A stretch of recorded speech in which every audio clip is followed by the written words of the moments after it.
معزز سامعین السلام علیکم۔ اردو ہارر ناولز میں خوش آمدید۔ آپ سب سے گزارش ہے کہ میری ویڈیوز کو زیادہ سے زیادہ لائک اور شیئر کر کے میری حوصلہ افزائی کیجیے تاکہ میں اسی طرح اچھی کہانیاں آپ کے پیش خدمت کر سکوں۔ نام تو اس کا راج کمار شریواستو تھا، لیکن بستی والے اسے راجو تانگے والا کے نام سے پکارتے تھے۔ تانگا چلانا اس کا پیشہ تھا۔ وہ غریب اور سادہ قسم کا آدمی تھا۔ یہ ان دنوں کی بات ہے جب رکشہ ٹیکسی عام نہیں تھے۔ لوگ زیادہ تر تانگے کی سواری کرتے تھے۔ اب تو تانگے کی جگہ رکشہ اور چنچی نے لے لی ہے اور ٹیکسی تو آن لائن انٹرنیٹ پر دستیاب ہے، لیکن ہماری کہانی تانگے کے دور کی ہے۔ بستی کا نام رامپور تھا، جو شہر سے 10 میل کے فاصلے پر واقع تھی۔ راجو کے پریوار میں اس کی پتنی اور ایک بیٹا تھا جس کی عمر 5 سال تھی۔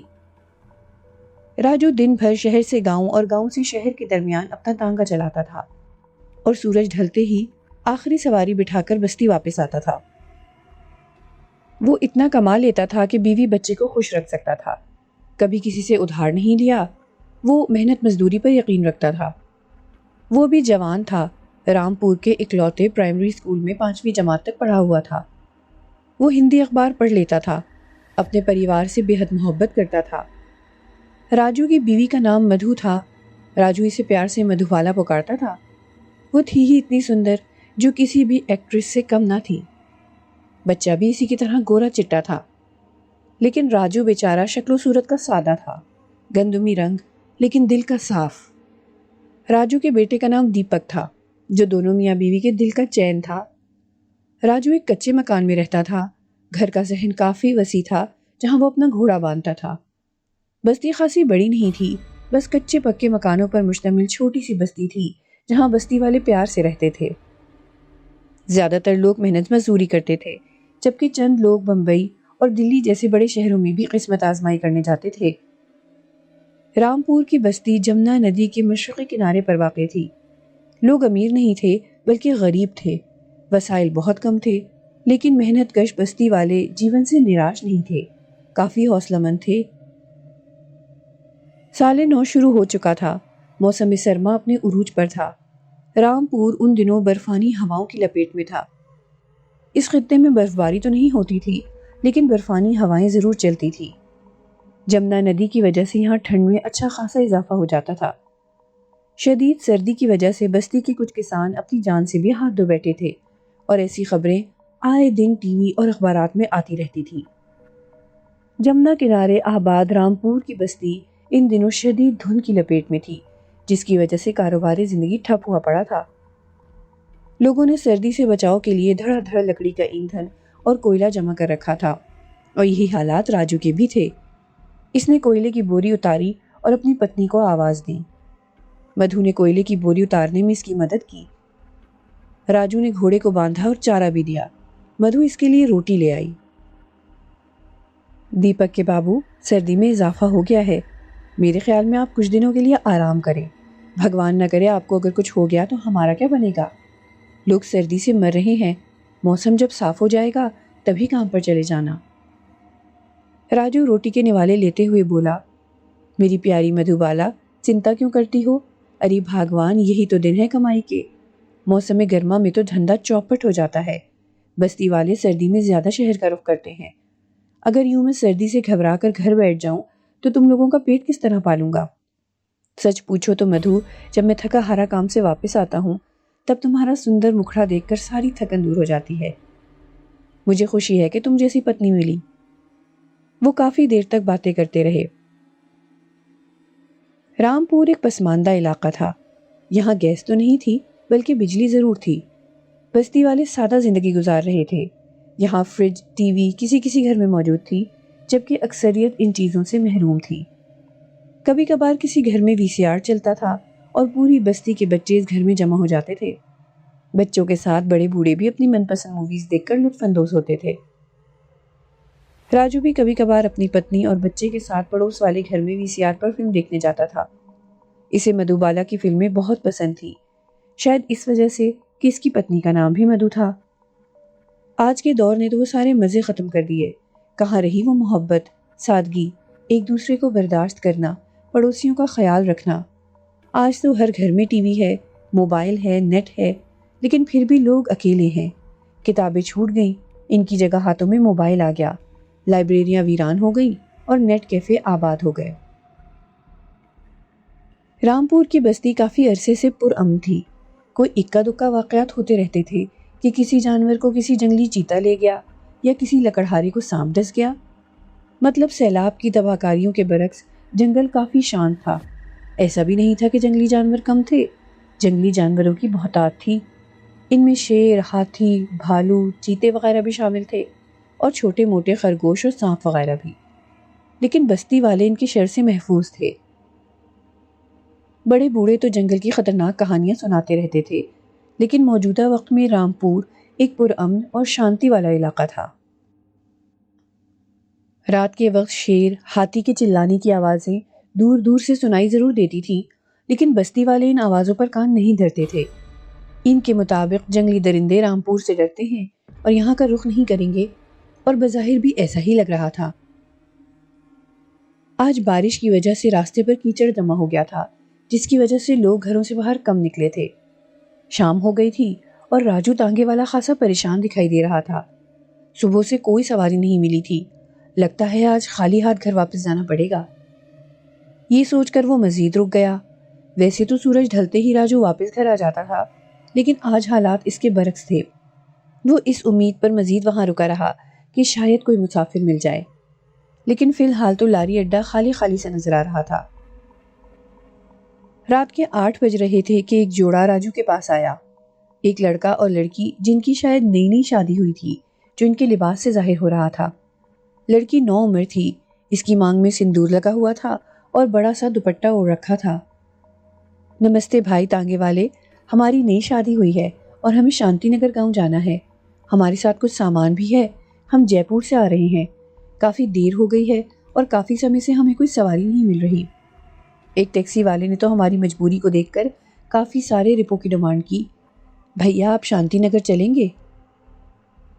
راجو ویسے بھی خالی جا رہا تھا، اس نے مناسب کرایہ بتایا تو نوبہاتا جوڑا خوشی خوشی اس کے تانگے پر بوائے سامان سوار ہوئے۔ چلو بھیا، پیسوں کی چنتا مت کرو۔ راجو نے بھی گھوڑے کو ہانکا۔ شہر کی مرکزی سڑک سے ہوتا ہوا راجو کا تانگا اب جنگل کی پگڈنڈیوں پر دوڑا چلا جا رہا تھا۔ لڑکا لڑکی پریم کی باتیں کر رہے تھے، جبکہ راجو کا دھیان کچے پکے راستوں پر تھا۔ رامپور سے پہلے شانتی نگر آتا تھا، جس کے لیے ایک الگ سڑک بنی ہوئی تھی، لیکن جگہ جگہ سے وہ سڑک اکھڑی ہوئی تھی اور کیچڑ الگ سے، جس کی وجہ سے تانگے کے پہیے بار بار اٹک رہے تھے۔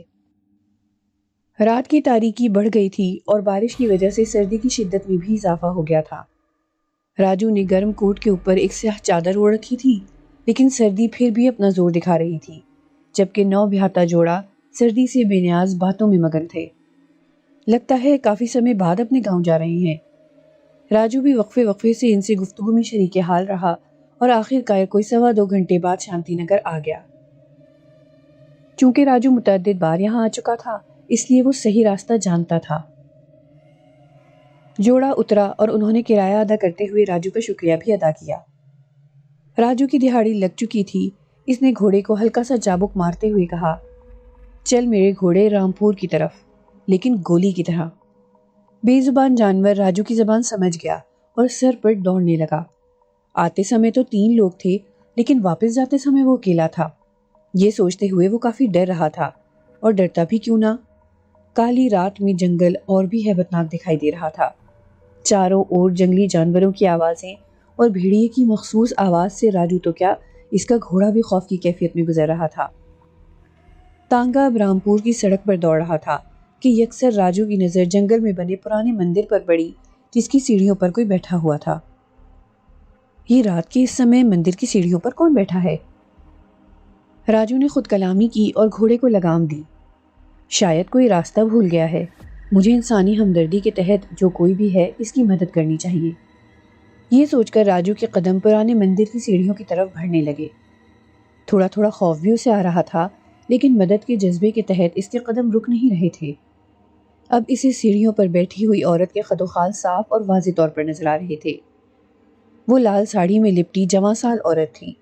بڑی سیاہ چادر اس نے سر پر اوڑھ رکھی تھی، جس کے پلو سے اس کا چہرہ مکمل ڈھکا ہوا تھا۔ راجو اس کے قریب آیا۔ معاف کرنا، آپ کون ہیں اور اس سمے یہاں کیا کر رہی ہیں؟ آپ کو میری سہایتا کی ضرورت تو نہیں؟ وہ عورت خاموش رہی۔ تب راجو کی پریشانی مزید بڑھ گئی۔ دیکھو، میرے پاس زیادہ سمے نہیں ہے، آپ کو اگر کہیں جانا ہے تو میں آپ کو تانگے پر چھوڑ آتا ہوں۔ عجیب عورت ہے، بھلائی کا تو زمانہ ہی نہیں۔ راجو نے واپسی کی راہ لی۔ اس کا گھوڑا شدید ڈرا ہوا تھا، شاید کوئی ڈراؤنی چیز دیکھ لی تھی۔ راجو نے اس کی پیٹھ تھپ تھپائی۔ چلو دوست، ہم نے اپنا فرض نبھایا۔ شاید گھر سے بھاگی ہوئی کوئی کنیا ہے جو شاید اپنے متر کے انتظار میں بیٹھی ہے۔ گھوڑا ہنہنایا، شاید وہ راجو سے اتفاق نہیں کر رہا تھا۔ رامپور تک آتے آتے آدھی رات بیت چکی تھی۔ گھر پر اس کی پتنی پریشان حال اس کا انتظار کر رہی تھی۔ راجو کو آتا دیکھ کر وہ بھاگتی ہوئی اس سے چمٹ گئی۔ کب سے تمہارا انتظار کر رہی ہوں، اتنی دیر کہاں لگا دی؟ راجو نے گھوڑے کو باندھا، لیکن اس کے تیور بدلے ہوئے تھے۔ راجو سمجھا شاید تھکن کی وجہ سے اس کا گھوڑا پریشان ہے۔ میری مدھوبالا کتنی مرتبہ سمجھایا ہے کہ سواری کی وجہ سے دیر سویر ہو جاتی ہے، اور آج بھی کچھ ایسا ہی ہوا۔ شانتی نگر کی سواری تھی، اس لیے دیر ہو گئی ہے، آپ چنتا نہ کریں۔ راجو کی بیوی کھانا لے آئی۔ کھانے سے فارغ ہو کر راجو باہر صحن میں بندھے گھوڑے کے پاس آیا جو اب بھی خوفزدہ تھا۔ دوسری طرف گھاس بھی اسی طرح پڑی ہوئی تھی۔ راجو کو گھوڑے کی کیفیت سمجھ میں نہیں آ رہی تھی۔ وہ اب بھی یہی سمجھ رہا تھا کہ گھوڑا شدید تھکا ہوا ہے، پر سچ تو یہ ہے کہ گھوڑے نے وہ کچھ دیکھ لیا تھا جو راجو دیکھ نہیں پایا تھا، یا پھر راجو نے ارد گرد کی چیزوں پر زیادہ دھیان نہیں دیا تھا۔ راجو کا گھوڑا دن بدن لاغر و کمزور ہوتا جا رہا تھا۔ گھوڑے کی ایسی حالت دیکھ کر راجو بہت پریشان ہو گیا تھا۔ اس کی پتنی نے اسے مشورہ دیا کہ شہر میں کسی اچھے جانوروں کے ڈاکٹر کو دکھا دو۔ اگلے روز راجو لاری اڈے سے سیدھا اپنے گھوڑے کے ہمراہ جانوروں کے ڈاکٹر کے پاس گیا۔ ڈاکٹر کافی عمر رسیدہ تھا۔ اس نے گھوڑے کا معائنہ کیا۔ گھوڑا بدستور خوف کے عالم میں تھا۔ ڈاکٹر نے کچھ دوائیاں لکھ کر راجو کو تھماتے ہوئے کہا، دیکھو شریمان، دوائیاں تو میں نے لکھ دی ہیں، مگر… راجو نے دوائیوں کی پرچی لیتے ہوئے حیرت سے پوچھا، مگر کیا ڈاکٹر صاحب؟ ڈاکٹر توقف کے بعد بولا، دوائیاں تو کیول شریر پر اثر کرتی ہیں، پرنتو آپ کا گھوڑا شدید ڈرا ہوا ہے۔ لگتا ہے اس نے کوئی انتہائی بھیانک اور خوفناک قسم کی چیز دیکھ لی ہے۔ راجو کی پریشانی میں مزید اضافہ ہو گیا۔ میں سمجھا نہیں ڈاکٹر صاحب۔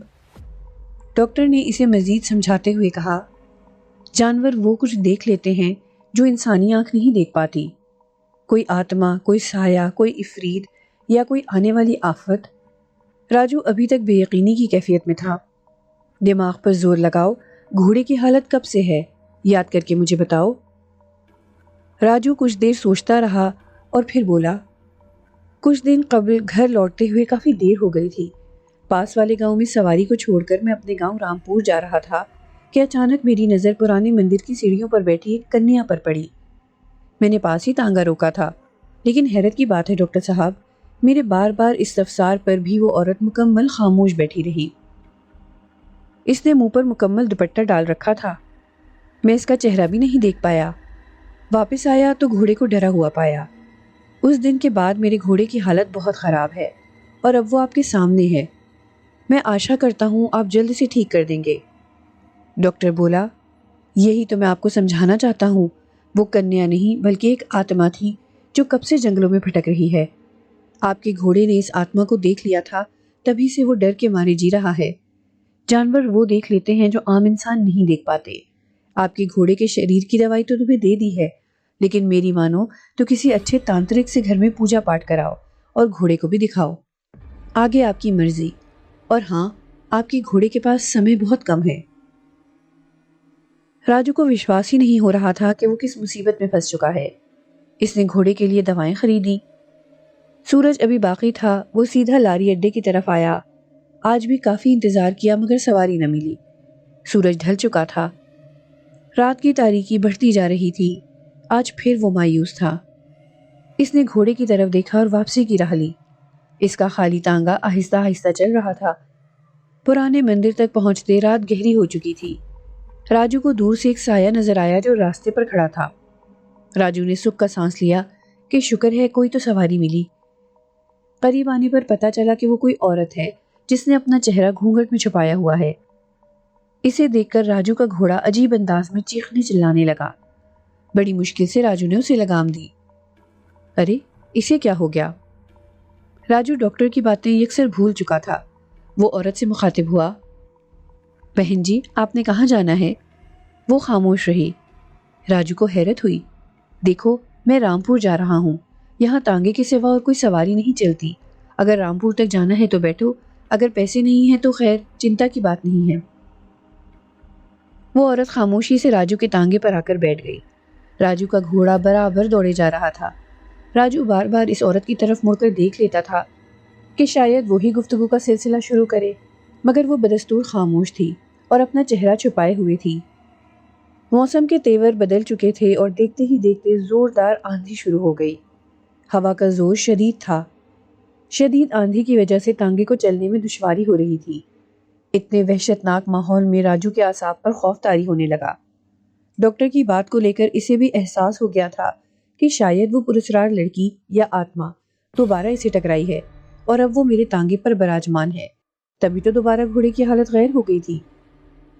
اس سے پہلے کہ خوف کی شدید لہر راجو کے شریر میں سرایت کرتی، سامنے ایک آدمی دکھائی دیا جو پیدل سڑک پر جا رہا تھا۔ وہ نوجوان وردی میں ملبوس تھا اور سفری بیگ تھامے ہوئے تھا۔ راجو نے اس کے قریب جا کر تانگا روکا۔ ارے دیپک آپ اور اس سمے؟ دیپک اس کا دوست تھا۔ دیپک فوج میں بھرتی ہوا تھا جبکہ راجو ان سے مختلف تھا۔ راجو نے تانگا چلانا چنا تھا۔ ارے دیپک آپ لاری اڈے سے پیدل گاؤں آ رہے ہو جبکہ میں بھی وہاں پر تھا، آپ میرے تانگے پر آ جاتے۔ دیپک بولا، لاری اڈے تک پہنچتے دیر ہو گئی تھی اور آپ بھی وہاں نظر نہیں آئے اس لیے پیدل چل پڑا، ویسے بھی فوجی ہوں اور 10 میل کا فاصلہ میرے لیے کچھ بھی نہیں ہے۔ راجو بولا، یار واپسی پر ایک مجبور عورت راستے پر ملی، اسے بھی تانگے پر سوار کیا، آپ پچھلی سیٹ پر آ جاؤ۔ دیپک نے حیرت سے کہا، پرنتو آپ کا تانگا تو خالی ہے۔ راجو بھی حیران رہ گیا، ارے ابھی تو یہاں بیٹھی تھی، کہاں غائب ہو گئی؟ دیپک تانگے پر بیٹھے ہوئے مذاق میں بولا، جہاں تک میری جانکاری ہے راجو ایک شریف آدمی تھا، کہیں وہ لڑکی۔ راجو اس کا مذاق سمجھ گیا تھا۔ ارے نہیں یار ایسی کوئی بات نہیں، وہ کوئی اجنبی عورت تھی اور پورے راستے ہماری اس سے کوئی بات چیت بھی نہیں ہوئی۔ خیر چلتے ہیں گاؤں۔ راجو کا تانگا تیزی سے رامپور کی طرف جا رہا تھا۔ راجو کی پتنی کافی سمے سے اس کی راہ تک رہی تھی۔ راجو کو دیکھ کر اس کی سانس میں سانس آئی۔ ارے یہ آپ کہاں رہ گئے تھے؟ راجو نے گھوڑے کو باندھا جو اب بھی ڈرا ہوا تھا۔ ارے میری مدھو بالا، گھوڑے کو ڈاکٹر کے پاس لے گیا تھا، اس وجہ سے دیر ہو گئی، اور کتنی مرتبہ کہا ہے کہ میرا کام ہی ایسا ہے، دیر سویر ہو جاتی ہے، چنتا کرنے کی ضرورت نہیں۔ سردی کی شدت سے راجو کے ہاتھ پیر ٹھنڈے ہو گئے تھے۔ راجو کی پتنی نے لکڑیوں کے ایندھن کے ساتھ کوئلے کی آگ جلائی تھی۔ راجو نے ہاتھ منہ دھویا اور آگ سیکنے بیٹھ گیا۔ راجو کی پتنی اس کے لیے روٹی لے آئی۔ راجو بار بار گھوڑے کی طرف دیکھ رہا تھا۔ اس نے ڈاکٹر والی بات پتنی سے بھی شیئر کی، جسے سن کر وہ بھی فکر مند ہو گئی۔ اس نے بھی راجو کو مشورہ دیا کہ کسی دن گھر میں پوجا کا اہتمام کیا جائے تاکہ جو کوئی بھی کالی شکتی یا آتما سے چھٹکارا حاصل کیا جائے۔ وہ دونوں اس بات پر متفق ہوئے۔ کچھ دیر وہ باتیں کرتے رہے اور پھر سو گئے۔ صبح راجو کا گھوڑا مردہ پایا گیا۔ گھوڑے کی اچانک مرتیو پر دونوں میاں بیوی کافی دکھی ہو گئے۔ اپنے پیارے گھوڑے کی موت پر راجو سر پکڑ کر کافی دیر تک روتا رہا، جبکہ اس کی پتنی اسے دلاسا دیتی رہی۔ راجو کا گھوڑا مر گیا، پورے گاؤں میں یہ بات پھیل گئی۔ ہر کوئی راجو سے ہمدردی کرنے آ رہا تھا۔ سچ تو یہ ہے کہ غریب لوگ جانوروں کو بھی اپنے پریوار کا حصہ سمجھتے ہیں، جبکہ آج کے جدید دور میں انسان کو انسان نہیں سمجھا جاتا۔ سوشل میڈیا کے اس دور میں انسان نے ترقی تو بہت کر ڈالی، مگر سادگی، ہمدردی اور انسانیت کہیں پیچھے رہ گئی۔ گھوڑے کے سوگ میں کافی دن گزر گئے تھے اور اب راجو بے روزگار ہو گیا تھا۔ اب وہ محنت مزدوری کرتا تھا اور جنگل سے لکڑیاں کاٹ کر انہیں بیچتا تھا اور اس طرح گھر کا چولہا جلتا تھا۔ ایک دن وہ بستی کے پنڈت کے پاس گیا اور کہا، پنڈت جی مجھے اپنے گھوڑے کی مرتیو پر ابھی تک دکھ ہے، لیکن سمجھ میں نہیں آ رہا کہ یہ سب اچانک کیسے ہو گیا۔ اور اس طرح راجو نے پنڈت کو ڈاکٹر والی بات بھی بتا دی۔ پنڈت نے اسے دلاسا دیتے ہوئے کہا، دیکھو بیٹا، مرتیو اوش ہے، ہر جیو نے مرتیو کا مزہ چکھنا ہے، میرے وچار کے مطابق ڈاکٹر کی بات صحیح تھی، اور راجو بیٹا یہ بھی سچ ہے کہ اس سنسار میں کالی شکتیاں اور آتمائیں بھی موجود ہیں، اور رات کے سمے وہ بلائیں باہر نکلتی ہیں۔ ہمارے بڑے بوڑھوں کے مطابق ان جنگلوں میں ایک آتما صدیوں سے بھٹک رہی ہے، اور رامپور میں کافی لوگوں نے رات کے سمے اس بھٹکتی آتما کو اپنی آنکھوں سے دیکھا بھی ہے، لیکن انہوں نے بات نہیں پھیلائی۔ تمہارے گھوڑے کو وہ آتما نظر آ گئی تھی جسے تم نے مندر کی سیڑھیوں پر عورت کے روپ میں دیکھا تھا۔ دراصل وہ نقاب پوش عورت ایک بھٹکتی ہوئی آتما ہے۔ بھگوان کا شکر ادا کرو کہ اس نے تجھے زندہ چھوڑ دیا۔ بیٹا، میری بات یاد رکھنا، رات کے سمے کبھی اکیلے جنگل میں نہ جانا، مگر دن کے سمے اوشیہ جا سکتے ہو۔ راجو شکریہ ادا کر کے واپس گھر آ گیا۔ وہ صبح سویرے کلہاڑا رسی لے کر جنگل کا رخ کرتا تھا اور سوکھی لکڑیاں کاٹ کر گاؤں میں بیچتا تھا، اور اس طرح محنت کر کے اپنا گزارا کر رہا تھا۔ جنگل کافی وسیع اور گہرا تھا، سو وافر مقدار میں سوکھی لکڑیاں دستیاب تھیں۔ اب گاؤں والے اسے راجو لکڑہارا کے نام سے پکارتے تھے۔ موسم سرما کے آخری دن تھے۔ ایک دن راجو کلہاڑا لے کر لکڑیاں کاٹنے کے لیے جنگل میں گیا۔ قرب و جوار سے سوکھی لکڑیاں بہت کم مقدار میں دستیاب تھیں، اس لیے راجو کافی آگے نکل گیا۔ دوپہر سے شام ہو گئی تھی۔ اب وہ جنگل کے اس حصے میں داخل ہو گیا تھا جہاں خطرناک جنگلی جانور پائے جاتے تھے۔ اتنی زیادہ مقدار میں سوکھی لکڑیاں دیکھ کر راجو حیران رہ گیا۔ لگتا ہے جنگل کا یہ والا حصہ رامپور کے لکڑہاروں کی نظر سے اوجھل ہے۔ اس نے خود کلامی کی اور سمے برباد کیے بغیر لکڑیاں کاٹنے لگا۔ ابھی تھوڑی ہی دیر گزری تھی کہ ایک مہا شکتی شالی چیتا اچانک کہیں سے نمودار ہوا، جس کی دھاڑ سن کر راجو کے اوسان خطا ہو گئے۔ اپنی جان بچانے کے لیے وہ دوڑا اور ایک لمبے گھنے درخت پر چڑھ گیا۔ چیتا راجو کو دیکھ کر زور زور سے دہاڑنے لگا، جس سے جنگل میں یکسر خاموشی چھا گئی۔ چیتا بار بار درخت پر اوپر چڑھنے کی ناکام کوشش کر رہا تھا۔ ڈر اور خوف کے مارے راجو کی سٹی گم ہو گئی تھی اور سردی میں بھی پسینے چھوٹ رہے تھے۔ وہ اس وقت کو کوس رہا تھا جب وہ یہاں آیا تھا۔ چیتا بھی باز نہ آیا، اور اس نے فیصلہ کر لیا تھا کہ وہ آج اپنا شکار حاصل کر کے دم لے گا۔ وہ درخت کے نیچے زمین پر بیٹھ گیا تاکہ اس کا شکار نیچے اترے اور وہ اسے دبوچ لے۔ سورج ڈھل چکا تھا، مگر ہنوز چیتا اپنی جگہ سے نہیں اٹھا۔ آخر کار طویل انتظار کے بعد چیتا اپنی جگہ سے اٹھا اور راجو کی طرف دیکھ کر غصے سے دھاڑا اور واپس چلا گیا۔ راجو کافی دیر سے اس انتظار میں درخت کے اوپر بیٹھا تھا کہ کب چیتا واپس جاتا ہے اور وہ درخت سے نیچے اترے۔ چیتے کے جانے کے کافی دیر بعد بھی وہ درخت کے اوپر بیٹھا رہا۔ جب راجو کو یقین ہو گیا کہ چیتا وہاں سے کافی دور نکل گیا ہوگا، تب وہ دبے پاؤں درخت سے نیچے اترا اور اپنا کلہاڑا سنبھالا۔ ادھر ادھر دیکھا اور واپسی کے لیے دوڑ لگا دی۔ رات کی تاریکی گہری ہو گئی تھی، وہ شاید راستہ بھی بھٹک گیا تھا۔ اچانک ایک عورت اس کے سامنے نمودار ہوئی، جس کا چہرہ مکمل گھونگھٹ میں چھپا ہوا تھا۔ راجو کے بھاگتے قدم رک گئے۔ راجو کو ڈاکٹر اور پنڈت کی بات یاد آ گئی۔ اس نے اس عورت پر کلہاڑا تانا اور ڈرتے ڈرتے پوچھا، کون ہو تم، اور رات کے اس سمے یہاں جنگل میں کیا کر رہی ہو؟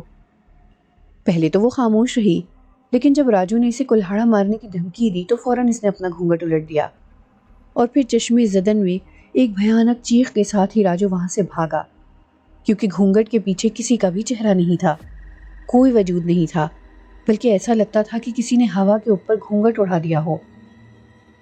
راجو خوف کے عالم میں گرتا پڑتا بھاگ رہا تھا۔ اس کے دل کی دھڑکن بڑھ گئی تھی، اور رامپور پہنچتے پہنچتے اس کے دل نے دھڑکنا چھوڑ دیا تھا۔ راجو کو ہارٹ اٹیک ہوا اور وہ مر گیا۔ اپنے گھوڑے کی طرح راجو بھی مردہ پایا گیا، اور پھر راجو کے بعد تو لوگوں نے ہمیشہ ہمیشہ کے لیے رات میں پرانے مندر کے راستے سے آنا جانا چھوڑ دیا۔ آئیے اب چلتے ہیں آج کے دوسرے پراسرار قصے کی طرف۔ بس نے جب مجھے شہر میں اتارا، رات کے 11 بج چکے تھے۔ مجھے ابھی اور آگے سفر کرنا تھا۔ میں حیدرآباد میں اپنے ایک عزیز کی شادی کی تقریب میں شرکت کرنے آیا تھا۔ دفتر سے 2 دن کی چھٹی لے کر حیدرآباد روانہ ہونے کے لیے دفتر سے نکل آیا تھا۔ ڈرائیور بس میں سواری کم ہونے پر بار بار راستے میں بس کو روک کر سواری بٹھا رہا تھا۔ اس کے کئی بار بس کے روکنے پر مسافروں نے احتجاج بھی کیا کہ اس طرح تم ہمیں لیٹ کر دو گے، مگر ڈرائیور کہاں کسی کی سنتے ہیں، جو کہ ان کے دل میں آتا ہے وہی کرتے ہیں۔ شادی والا گھر زیادہ دور نہ تھا، پھر بھی میں چاہ رہا تھا کہ رکشے میں بیٹھ کر جلدی سے وہاں پہنچ جاؤں، لیکن رکشے کا کہیں بھی نام و نشان نہ تھا۔ مجھے بڑی حیرت ہوئی، حالانکہ میں کئی بار حیدرآباد آ چکا ہوں، کبھی ایسا نہیں ہوا تھا کہ رکشہ نہ ملا ہو۔ کچھ دیر رکشے کا انتظار کر کے میں نے پیدل ہی گھر جانے کا فیصلہ کر لیا۔ میں تیز تیز قدم بڑھاتا ہوا آگے بڑھا۔ راستے میں ایک قبرستان آتا تھا، لیکن مجھے قبرستان میں داخل ہونے کی ضرورت نہیں تھی، سڑک کے راستے آگے بڑھنا تھا۔ میں ویسے بھی ڈرپوک واقع ہوا ہوں، قبرستان کا نام سن کر ہی عجیب سا خوف دل میں پیدا ہو جاتا ہے۔ قبرستان قریب آنے پر میرے من میں خوف سا پیدا ہوا، لیکن میں نے اس خوف کو جھٹک دیا کہ ڈرنے کی کون سی بات ہے، میں کون سا قبرستان کے اندر سے جاؤں گا جو ڈروں۔ قبرستان کے کنارے سڑک پر سے آگے بڑھنا ہے۔ نہ چاہتے ہوئے بھی قبرستان آنے پر میرے دل میں خوف پیدا ہو گیا تھا۔ خوف کی وجہ یہ تھی کہ سڑک پر دور دور تک سناٹا تھا، کوئی گاڑی یا انسان نظر نہیں آ رہا تھا۔ ایسے مواقع پر لٹنے کا بھی خطرہ ہوتا ہے، اچانک کوئی شخص اسلحہ لے کر سامنے سے ظاہر ہو جائے، ایسا ہونے پر سب کچھ نقدی وغیرہ دینا پڑ جاتی ہے۔ سڑک کے کنارے کچھ فاصلے پر درخت کے پاس مجھے ایسا محسوس ہوا کہ کوئی چھپا ہوا ہے، یہ ضرور کوئی ڈکیت ہے اور یہ بھی کسی راہگیر کو لوٹنے کے ارادے سے چھپا ہوا ہے۔ میرے دل میں خیال آیا، میں بھاگ بھی نہیں سکتا تھا، لوگوں کو لوٹنے والے بڑے بے رحم لوگ ہوتے ہیں، شکار کو ہاتھ سے نکلتا دیکھ کر فائر کرنے میں دیر نہیں لگاتے۔ مجھے جانا بھی وہیں سے تھا، اور کوئی اگر راستہ تھا وہ قبرستان سے ہو کر جاتا تھا۔ رات کی تاریکی میں قبرستان سے گزرنا میرے اختیار میں نہ تھا، اس لیے میں نے سڑک پر ہی آگے بڑھنے کا فیصلہ کر لیا۔ جو میری قسمت میں لکھا ہے وہ ہو کر رہے گا، یہ سوچ کر میں آگے ضرور بڑھ رہا تھا، لیکن دل میں خوف اور زیادہ بڑھ گیا تھا۔ جیسے ہی میں درخت کے قریب پہنچا، میں نے دیکھا کہ درخت کے پاس کوئی آدمی نہیں بلکہ کوئی خاتون ہے۔ مجھے سخت حیرت ہوئی کہ ایسے سناٹے میں میرا یہاں سے گزرنے میں خوف کے مارے برا حال ہے، اور یہ عورت ہو کر یہاں بیٹھی ہوئی ہے۔ کون ہو تم اور یہاں کیوں بیٹھی ہوئی ہو؟ میں نے اپنے خوف پر کچھ قابو پا لیا تھا، اس لیے اس سے سوال کرنے کی ہمت ہو گئی تھی۔ وہ میرے تعاقب میں ہے، وہ گھبراتے ہوئے بولی۔ کون ہے وہ اور کیوں تمہارا تعاقب کر رہا ہے؟ مجھے اکیلا دیکھ کر پکڑنے کو جھپٹا تھا۔ میں بڑی مشکل سے بچتی بچاتی قبرستان میں گھس گئی تھی، وہ بھی قبرستان میں گھس گیا۔ میں کسی طرح قبرستان سے نکل کر اس درخت تک پہنچ گئی ہوں۔ فوری بھاگنے پر دیکھ لی جاؤں گی، میں اس کے قبرستان سے نکل جانے کا انتظار کر رہی ہوں، اس کے جانے پر ہی میں آگے بڑھ سکتی ہوں۔ تم کہاں جانا چاہتی ہو؟ میں کراچی جانا چاہتی ہوں، وہ بولی۔ اس وقت تمہیں کراچی جانے کے لیے کوئی گاڑی نہیں مل سکتی، اس لیے بہتر ہے واپس اپنے گھر چلی جاؤ، میں نے اسے مشورہ دیا۔ میرا گھر یہاں نہیں، کراچی میں ہے، میں یہاں کسی کے گھر نہیں آئی، میں اپنا علاج کرانے کے لیے ڈاکٹر قیصر کے پاس آئی ہوں، اس کے ہاتھ میں بہت شفا ہے، بہت سارے مریض اس سے فیضیاب ہو چکے ہیں، میں اس کی شہرت سن کر آئی تھی۔ ڈاکٹر کے پاس مریضوں کی بہت بھیڑ تھی، اس لیے مجھے دوائی لینے میں دیر ہو گئی۔ جب میں ڈاکٹر قیصر کے کلینک سے نکل کر کچھ فاصلے پر پہنچی ہوں، وہ غنڈہ میرے پیچھے لگ گیا، اس سے بچنے میں مزید لیٹ ہو گئی۔ اب مجھے کسی ہوٹل میں قیام کرنا ہوگا۔ میں بھی کراچی سے ایک شادی میں آیا ہوں، ہوٹل سے بہتر ہے تم میرے ساتھ چلو، رات گھر میں گزار لو، صبح کراچی چلی جانا، میں نے کہا۔ شادی کے گھر والے تم سے یہ نہیں پوچھیں گے کہ تم مجھے کیسے جانتے ہو؟ وہ بولی۔ میں کہہ دوں گا کہ تم میرے دوست کی بہن ہو اور صبح ہونے پر اپنے ایک عزیز کے گھر چلی جاؤ گی۔ ہاں یہ ٹھیک ہے، ویسے بھی میں نے سنا ہے کہ ہوٹلوں کا ماحول اچھا نہیں ہے، اکیلی عورت کو دیکھ کر خواہ کسی غلط فہمی کا شکار ہو جائیں گے اور غلط سلط قسم کے سوالات بھی کریں گے، اس نے کہا۔ ہاں میں نے اسی لیے تمہیں شادی کے گھر چلنے کا مشورہ دیا ہے۔ میرے کہنے پر وہ میرے ساتھ چل دی۔ تھوڑی دور چلنے پر اس کی رفتار سست ہو گئی۔ ارے کیا ہوا، تم اتنی پیچھے کیوں رہ گئی ہو؟ میں نے پوچھا۔ میں تمہاری طرح تیز تیز نہیں چل سکتی۔ ٹھیک ہے، میں اپنی رفتار کم کیے دیتا ہوں، میں نے مسکراتے ہوئے کہا۔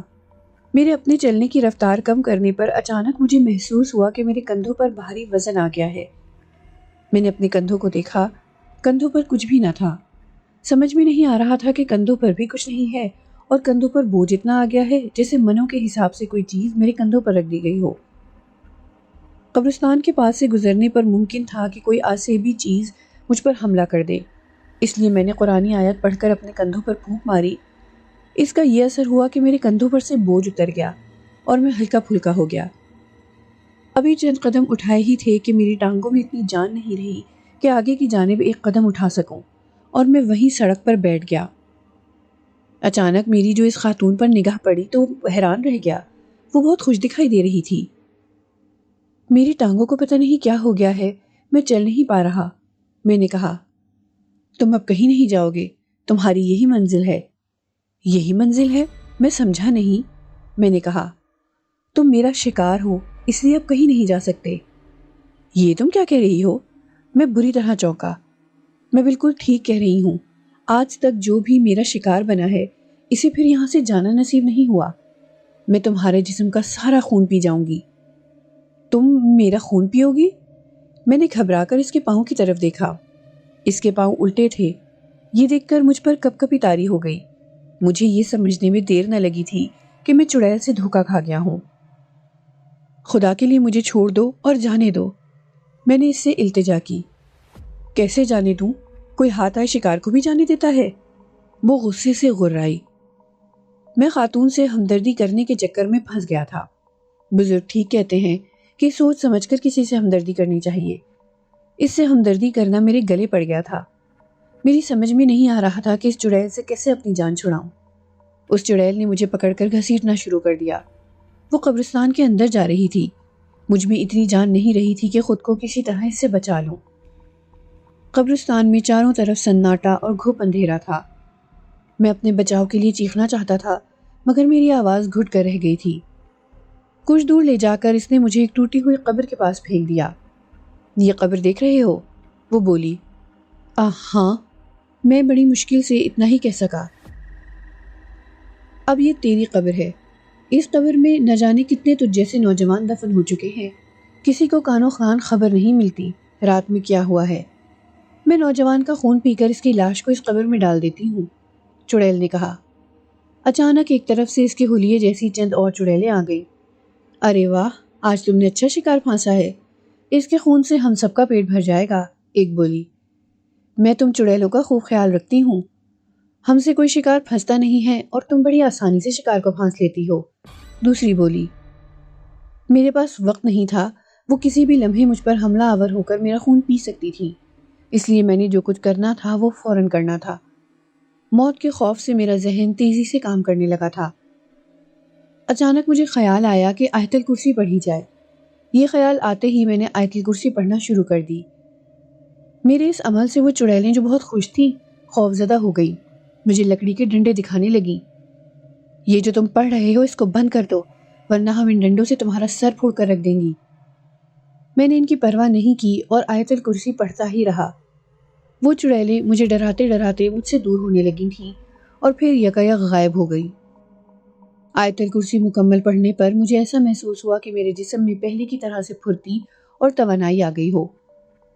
میں اپنی جگہ سے اٹھ کھڑا ہوا، میں نے اپنے جسم پر دم کیا اور قبرستان سے باہر نکل آیا۔